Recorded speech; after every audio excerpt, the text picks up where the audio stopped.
kulanti wanaagsan daawadayaal kuna soo dhawaada barnaamijka wararka ugu dambeeyay ee Soomaaliya qodobada aad ku daawan doontaan waxa kamid ah ciidamada danab oo gacanta ku dhigay horjoogayaal sare oo ka tirsan maleeshiyaadka shabaab waxaan idin soo gudbin doonaa magacyada horjoogayaashaasi iyo howlgaladii ugu dambeeyay ee ka soconaya deegaano ka tirsan gobolka Shabeellada Hoose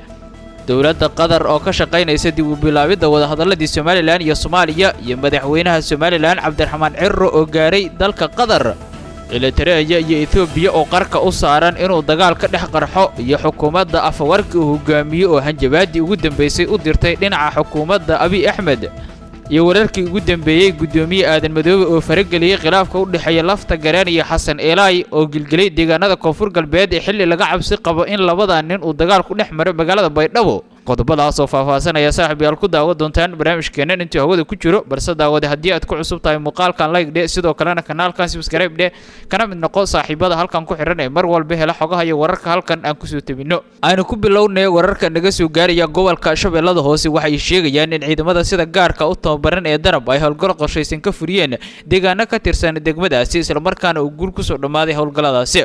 war-saxaafeed ka soo baxay dawladda Soomaaliya waxa lagu sheegay in howlgaladan oo ay qaadeen ururka 161 ee sida gaarka u tababaran isla markaana loo abaabulay si xirfadaysan lagu beegsaday horjoogayaal iyo maleeshiyaad ka tirsan al-shabaab waxaana dawladdu ay sheegtay in howlgalkan lagu qabtay horjooga sare oo ka tirsan maleeshiyaadka shabaab iyo sidoo kale rag la socday iyo mooto iyo hub watay howlgalkan oo si xilfadaysan loo abaabulay ciidamada qaranka Soomaaliya gaar ahaan kumaandooska sida gaarka u tababaran ee Danab waxa uu suura gashay inay gacanta ku dhigaan horjoogayaal ka tirsan kooxda khawaarijta shabaab iyo sidoo kale hub ay doonayeen in xilligaasi ay ku dhibaateeyaan shacabka Soomaaliyeed iyo ciidamada xoogga dalka ayaa lagu yeeray qoraal ka soo baxay dawladda Soomaaliya sidoo kale dawladdu waxay intaas sii raacisay in ciidanka xoogga dalka ay mar kale cadeeyeen doorkooda muuqday difaaca shacabka iyo la dagaalanka kooxaha argagixiso iyadoo ciidamadu si geesinimo leh uga hortageen qataraha kooxaha argagixiso ka imaanaya ee la doonayaan saldhigyada ciidamada xoogga dalka iyo sidoo kale dadka Soomaaliyeed sidoo kale ciidamada howlgalkan sameeyay ayaa waxay soo bandhigeen lacag kaash kuwaas oo shilin Soomaali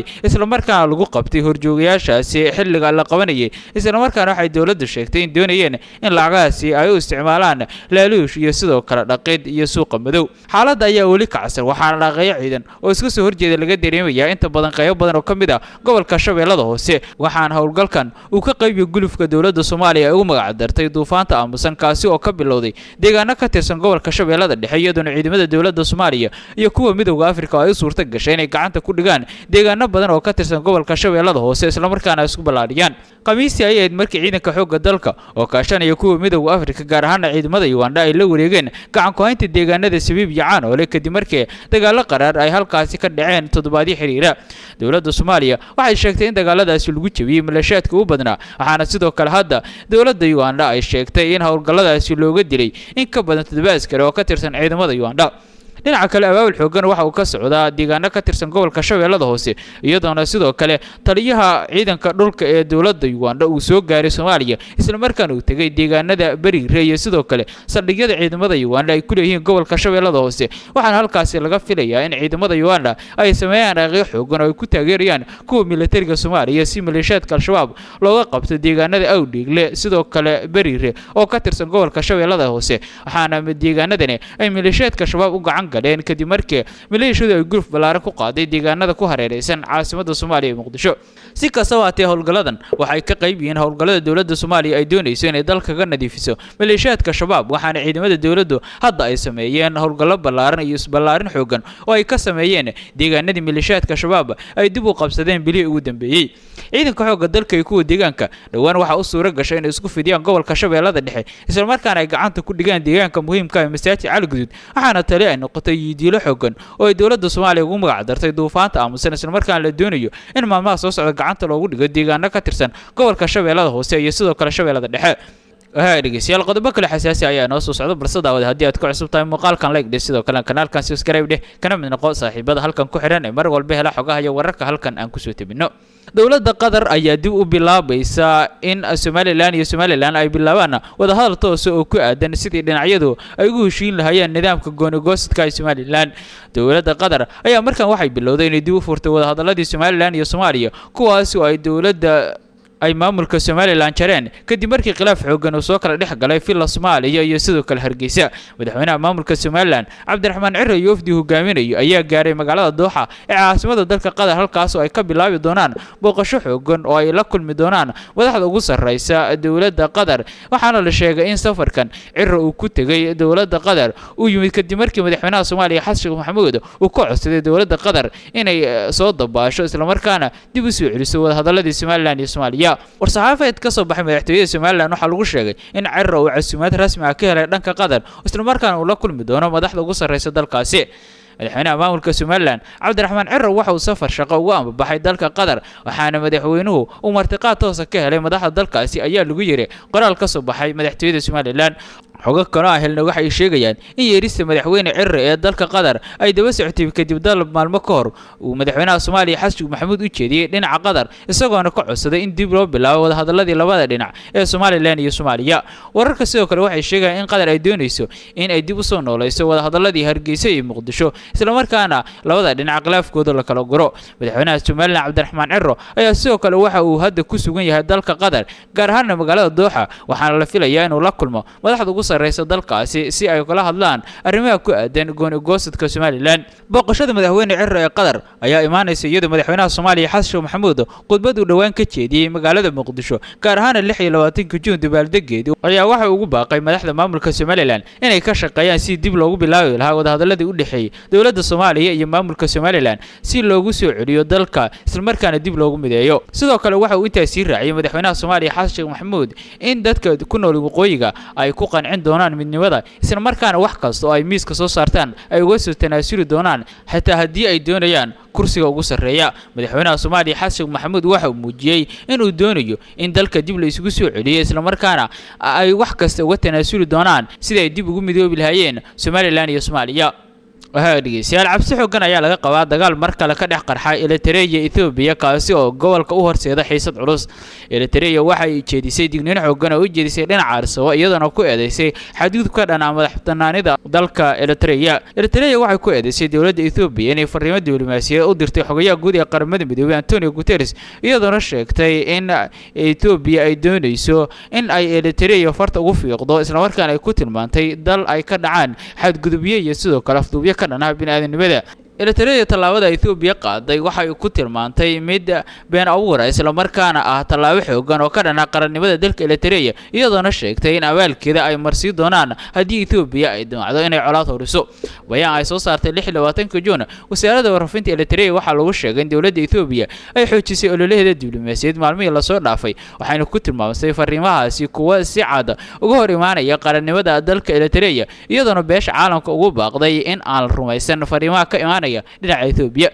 Eritrea sidoo kale waxay ku andacootay in xisbiga barwaaqo ee hay'adaha dalka Ethiopia uu ku mashquulsan yahay dagaalo horineed iyo sidii Ethiopia Eritrea dagaal uga dhex qarxi lahaa iyadoo sheegtay in waxa Abiy Ahmed uu doonayo uu kala kulmi doono wax ka daran dhinaca Eritrea. Eritrea waxay sheegtay in xukuumadda Abiy Ahmed hogaamiye ee ka talisa Addis Ababa ay ka shaqeynayso colaad ay ka horiso gobolka iyadoo raadinayso bad waxayna sheegtay in fariimaha Ethiopia ay u dirayso qaramada midoobay ay ka qayb yihiin dagaalka Ethiopia ay ku soo qaaday dhinaca Eritrea oo ay doonayso inay ku qaato dekada Casab. Eritrea waxay sheegtay in fariimaha Ethiopia u dirayso dhinaca qaramada midoobay iyo sidoo kale wadamada caalamka ay yihiin kuwa ka dhan ah xasiloonida gobolka isla markaana waxay sheegtay in Eritrea ay dulqaadkii ugu sarreeyay muujinayso. Eritrea iyo Ethiopia ayaa hadda waxa ka dhex taagan xiisad culus oo gobolka u horseedi karta dagaal lagu halaagsamo mar kale oo ka dhex qarxa labada dhinac waxaana Ethiopia ay xoojisay damaceeda ku aadan biyaha iyadoo markan si gaar ah farta ugu fiiqaysa dhinaca xukuumadda Addis Ababa. dawladda Ethiopia ayaa markii ay ku hungowday biyaha Soomaaliya kadib heshiiska ay la gashay dhinaca Somaliland waxay markan qaadaysaa tallaabooyin xooggan oo ay doonayso inay ku qaato dekada Asab oo ay u aragto mid muhiim ah isla markaana hore Ethiopia xoolaheeda loogu dhisay waa sida ay shaac ka qaadeen madax ka tirsan xafiiska ra'iisul wasaaraha dalka Ethiopia Abiy Ahmed. dhawaan waxa hadlay mas'uuliyiin ka tirsan dawladda Ethiopia kuwaas oo u dhashay Canfar isla markaana waxay sheegeen in qoomiyadda Canfarta ee dekada Casab iyo dhulka ku xeeran ay dib ula mideey doonaan qaran weynaha Ethiopia waa sida hadalka u dhigeen waxaana gobolka canfarta laga aasaasay jamhadda Ethiopia doonayso inay dagaal ku qaadaan ciidamada Eritrea ee ku sugan xuduudda Casab iyadoo dowladda Ethiopia waqtiga ugu barlaana hadda ay gelinayso sidii ay dib ugu qabsan lahayd dekedda Casab waxaana sidoo kale hadalkan si cad ah hanjabaad ugu diray dhinaca xukuumadda Asiyaasi Afwerki hogaamiye ee ka talisa Asmara waxayna sheegeen qorshe Ethiopia ay kor kala socdaan isla markaana wax kastoo ka yimaada dhinaca xukuumadda Ethiopia ay qaadayso dowladda Ethiopia dhawaan waxay soo bandhigtay qariirada ay si gaar ah farta ugu fiiqayso dhinaca dekedda Casab oo Ethiopia hadda ay u aragto mid muhiim ah isla markaana ay doonayso inay dib u qabsato si kastaba ha Eritrea iyo Ethiopia ayaa hore waxa uu soo dhexmaray dagaal ahliya kuwaas oo colaadooda ay noqotay mid ka mid ah qasaarihii ugu badnaa ee soo gaaray gobolka waxaana mar kale laga cabsi qabaa labadan dhinac dagaal dhexmara iyadoo khilaafka Eritrea iyo sidoo kale Ethiopia uu dib u xumaaday kadib markii Ethiopia ay la heshiisay jamhadda ka dagaalanta gobolka Tigray ee TPLF waxaana xilligaasi wixii ka dambeeyay dowladda Eritrea oo markii hore garab taagneed dhinaca Abiy Ahmed ay la safatay dhinaca Tigray waxaana hadda Eritrea ciidamo far badan ay uga sugan yihiin gobolka Tigray ee waqooyiga dalka Ethiopia iyadoo sidoo kale madax ka tirsan dowladda Ethiopia ay si cad u sheegeen in ciidamada Eritrea ee ku sugan gobolka Tigray ay yihiin faragelin ka dhan ah qarannimada Ethiopia ugu dambeyntii gudoomiyaha golaha shacabka baarlamaanka Soomaaliya Sheekh Aadan Maxamed Nuur Madoobe ayaa farageliyay khilaafka culus ee u dhaxeeya madaxweynaha Koonfur Galbeed Cabdicasiis Laftagareen iyo sidoo kale wasiirka wasaaradda xanaanada xoolaha dowladda Soomaaliya Xasan Elay oo ah nin awood badan ku leh deegaanada Koonfur Galbeed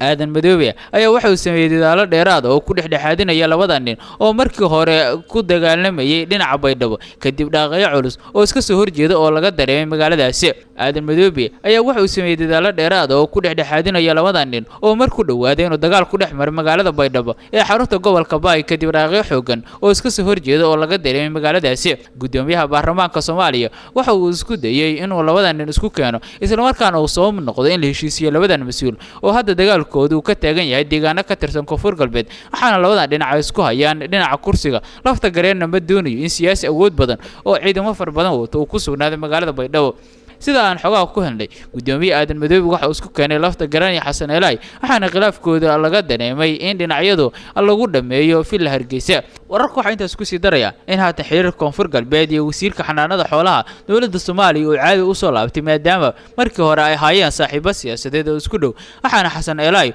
uu soo noqday wasiirka amniga Koonfur Galbeed xilligii uu joogay Cabdicasiis Laftagareen isagoo muddo dheer kamid ah saaxiibada Laftagareen waxaana si gaar ah loogu xasuustaa inuu ah shakhsiga Baydhabo ka soo xiray wasiirka wasaaradda awqaafta arrimaha islaamka dowladda Soomaaliya Mukhtaar Roow Cali Aw Mansuur inkastoo markii dambe dowladda Soomaaliya cafi u siisay isla markaana ay ka nigtay mid ka mid ah golaha wasiirada dowladda Soomaaliya xiisadan ayaa dhalisay hadan xooggan oo ka taagan deegaanada Koonfur Galbeed isla markaana si weyn looga dareemay magaalada Baydhabo waxaana maalmo ka hor la xayiray wasiirka wasaaradda xanaanada xoolaha iyo ciidamo kuwaas oo u socday magaalada Baydhabo ee xarunta gobolka Baay iyadoo maamulka Koonfur Galbeed ay diideen in halkaas ay ka soo degto diyaaradda ciidamada u waday dhinaca Xasan Elay ugu dambeyn gudoomiyaha golaha shacabka waxa uu soo afjaraya xiisadan iyadoo labada nin ay isku hayaan dhinaca kursiga Koonfur Galbeed dhegeystayaal gudahaan intaas wax ku wararka ugu dambeeyay kala socoteen TV fadlan haddii aad ku cusubta kanaalkan subscribe sidoo kale muuqaalkan like share kana mid noqo saaxiibada halkan ku xidhan nabadgelyo